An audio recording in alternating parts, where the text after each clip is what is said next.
사랑하는 성도님들, 오늘 본문을 읽고 또 다 아는 다윗과 골리앗 얘기네. 오늘 예배는 편안하게 자도 되겠다. 자, 혹시 속으로 이렇게 생각하신 분이 계실지도 모르겠습니다. 자, 그러나 죄송하지만 그런 마음이 드셨다면 섣부른 판단일 수 있습니다. 왜냐하면 저는 오늘 이 본문을 그저 우리에게 익숙한 다윗이 믿음으로 싸웠고 그래서 이겼다라는 그런 익숙한 교훈으로 다루지 않을 것이기 때문입니다. 우리는 오늘 새로운 관점에 집중해서 이 말씀을 깊이 생각해 볼 것입니다. 자, 바로 이 질문을 중심으로 말이죠. 하나님은 왜 무림매라는 잊혀진 무기로 승리를 하게 하셨을까? 자, 제가 어떤 무기라고 했죠? 잊혀진 무기라고 했습니다. 자, 무슨 뜻일까요?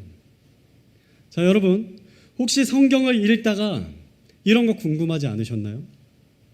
아니, 다윗의 무림매가 그토록 위력적이라면 왜 다윗 말고 다른 군인들은 다윗처럼 전쟁터에서 이 무림매를 무기로 사용하지 않은 거지? 저만 이렇게 생각했나요? 자, 여러분, 놀랍게도 이 무림매는 사실 다윗이 등장하기 훨씬 이전에 전쟁터에서 널리 쓰였던 무기였어요.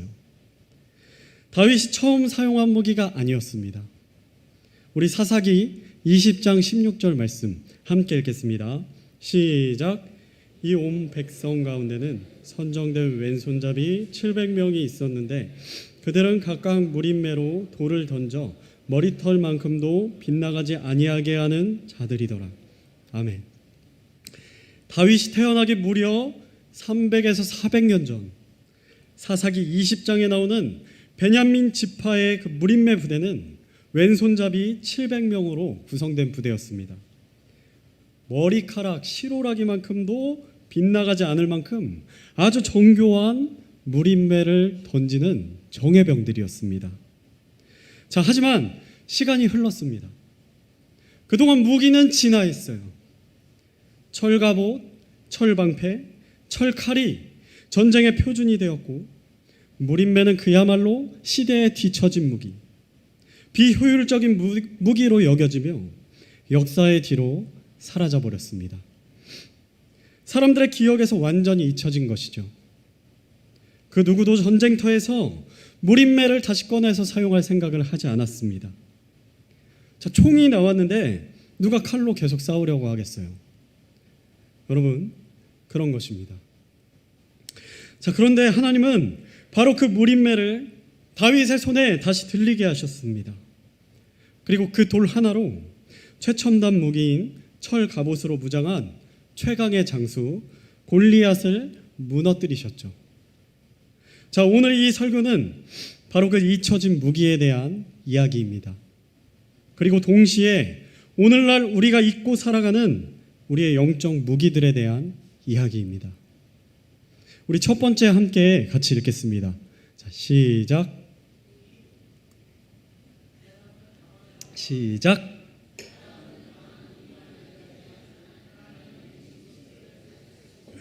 아멘. 사울은 다윗에게 말합니다. 내 갑옷을 입어라. 이 칼을 차라.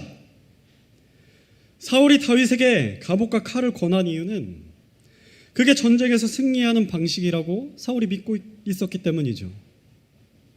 강하고 튼튼하고 화려한 무기가 승리를 가져다 줄 거라고 생각하는 것입니다. 이 시대에는 최소한 이 정도는 갖추고 있어야 승리할 수 있다는 거예요. 하지만 다윗은 말합니다. 나는 이것으로는 싸워본 적이 없습니다. 그리고는 자신이 늘 쓰던 무기 목자의 지팡이와 무림매를 꺼냅니다. 세상이 비웃고 외면하고 잊어버린 그것을 들고 생명을 다투는 전쟁터에 나갔습니다.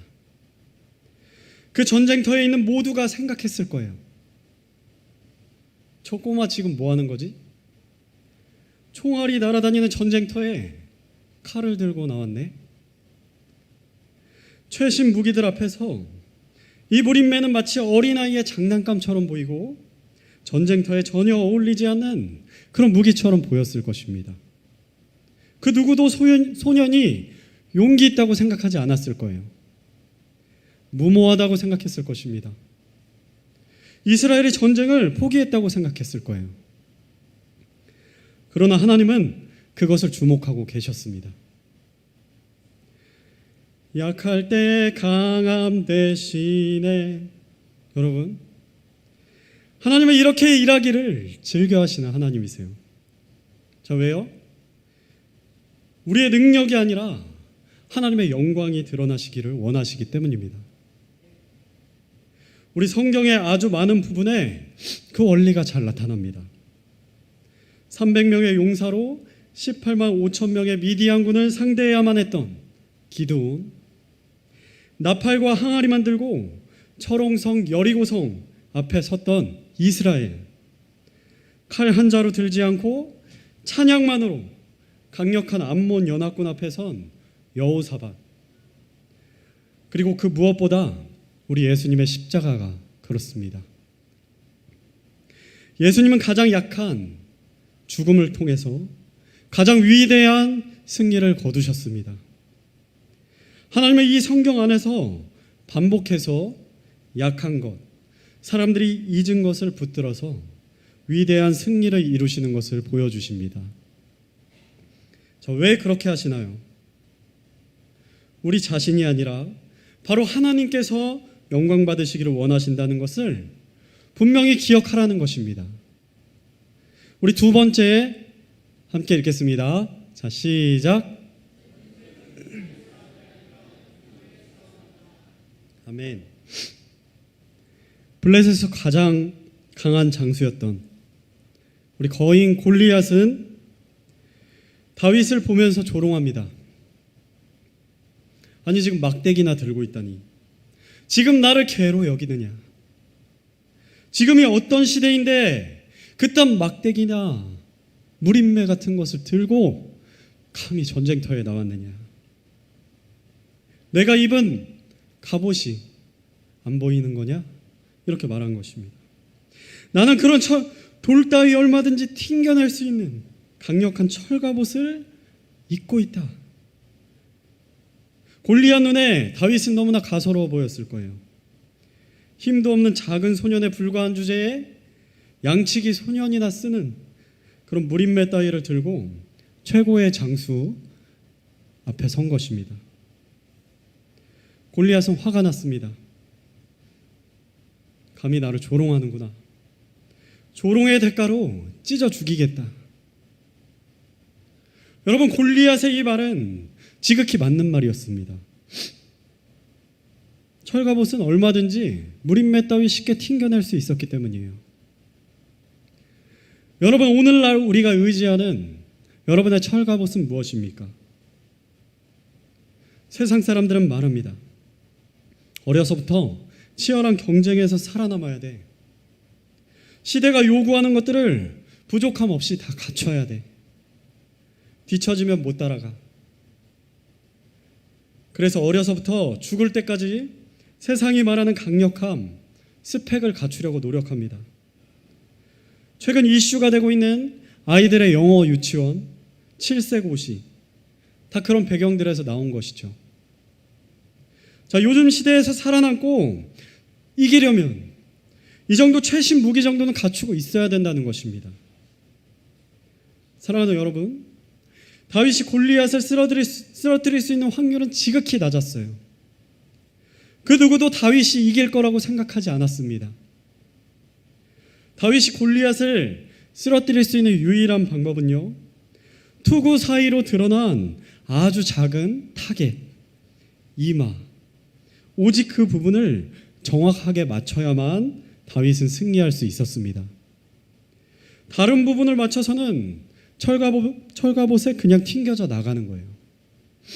자, 그런데 골리앗은 가만히 있는 타겟이 아니었습니다. 움직이고 있었어요. 다윗에게 승산이 극히 적었던 것입니다. 그러나 다윗은 그 어려운 것을 해냅니다. 어떻게 해요? 다윗은 하나님의 이름을 외치면서 나아갔기 때문입니다. 우리 사무엘상 17장 45절 말씀 노란색 글씨만 함께 읽겠습니다. 시작.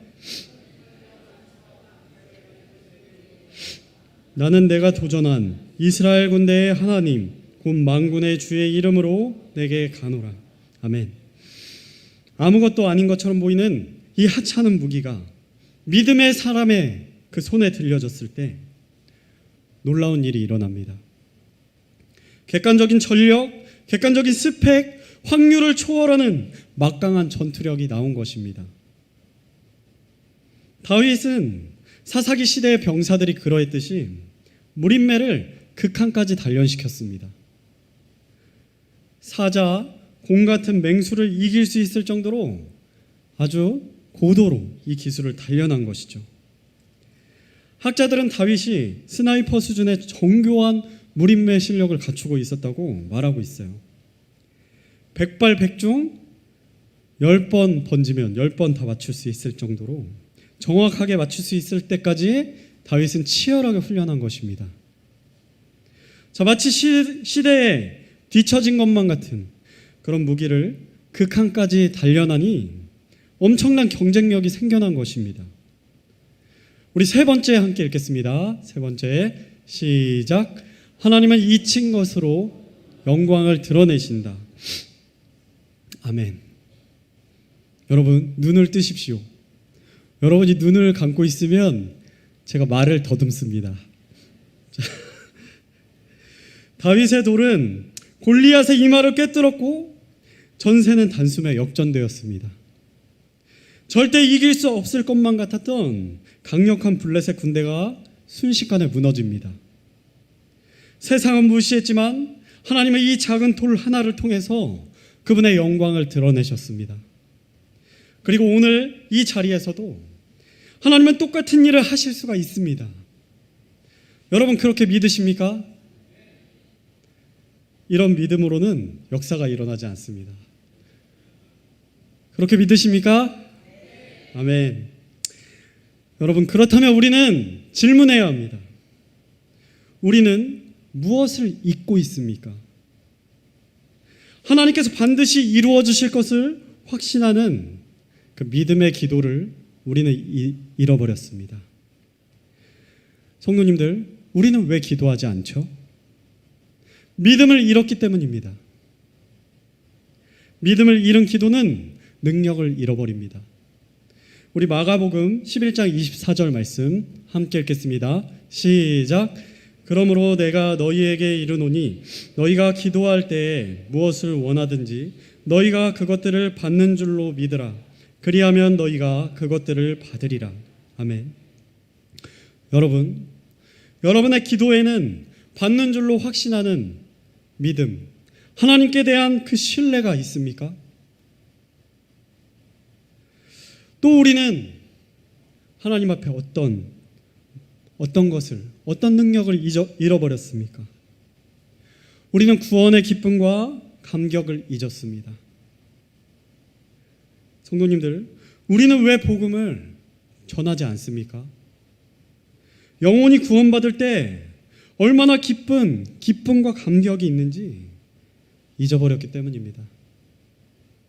이제는 그것 말고도 이 세상에도 기쁨을 얻을 수 있는 것들이 얼마든지 많이 있다고 그렇게 생각하기 때문입니다. 사탄이 붙여놓은 거짓된 가격택을 보고 착각하는 것이죠. 영혼 구령의 기쁨이 다른 기쁨으로 대체될 수 있다고 여기는 것입니다. 그리고 또 우리는 무엇을 잃었습니까? 우리는 열정적인 예배를 잃었습니다.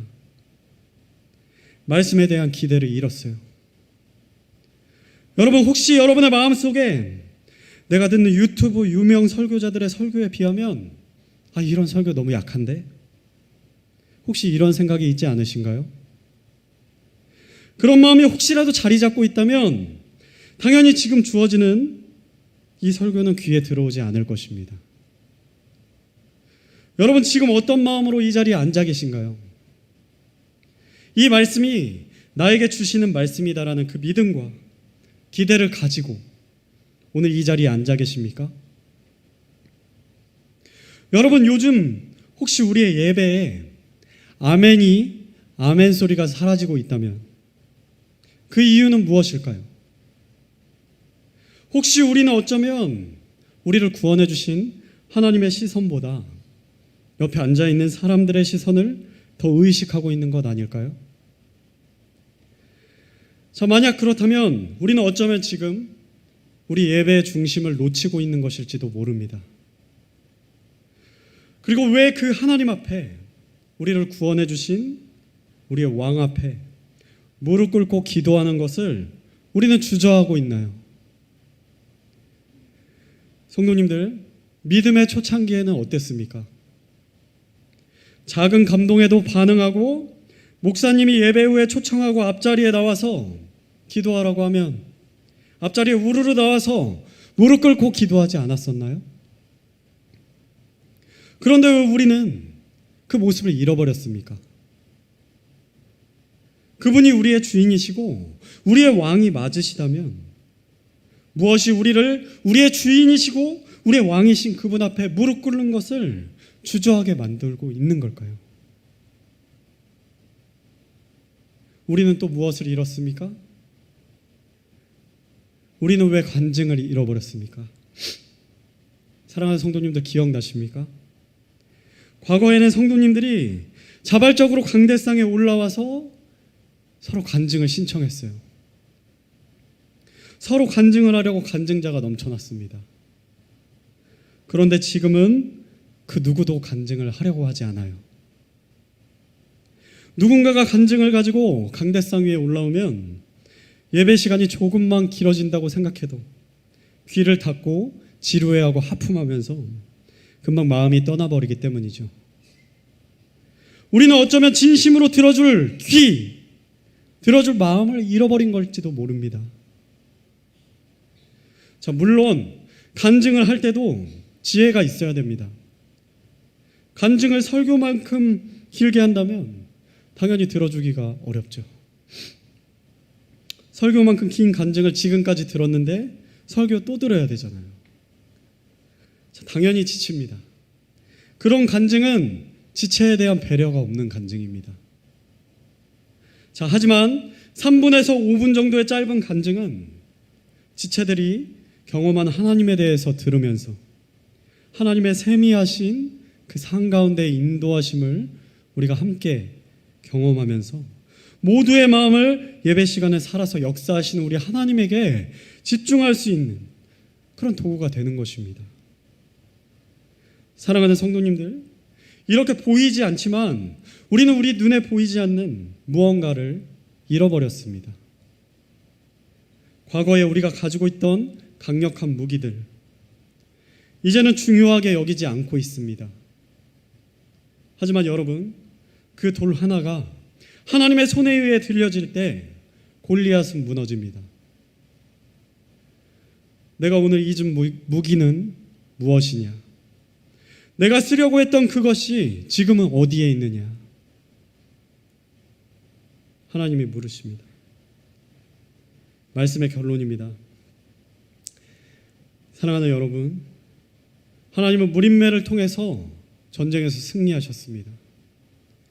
아무도 주목하지 않고 있는 무기, 아무도 기대하지 않는 그 사람, 그것들을 통해서 모두가 놀랄 그분의 큰 영광을 드러내셨습니다. 그리고 그 하나님께서는 오늘도 여러분의 손에 들린 작은 무기를 주목하고 계십니다. 성도님들의 손을 살펴보시기 바랍니다. 지금 무엇을 들고 계십니까? 세상이 강하다고 말할 만한 그런 무기입니까? 아니면 하나님이 다시 들기를 원하고 계시는 그 돌 하나입니까? 믿음의 기도, 사랑의 용서, 사랑의 섬김, 눈물의 예배, 진실된 간증, 복음 전도, 그리고 하나님을 향한 우리의 마음, 이 모든 것들이 하나님의 손에 들린 돌 하나가 아닐까요? 하나님은 오늘도 여전히 그 돌 하나로 골리앗을 무너뜨리실 수가 있습니다. 우리 오늘 말씀을 마치겠습니다. 우리 다 같이 이렇게 한번 외쳐보겠습니다. 우리 말씀의 제목을 저를 따라서 외쳐주시기 바랍니다. 우리가 잊은 무기 하나님은 여전히 쓰십니다라고 외치겠습니다. 시작. 우리가 잊은 무기 하나님은 여전히 쓰십니다. 아멘.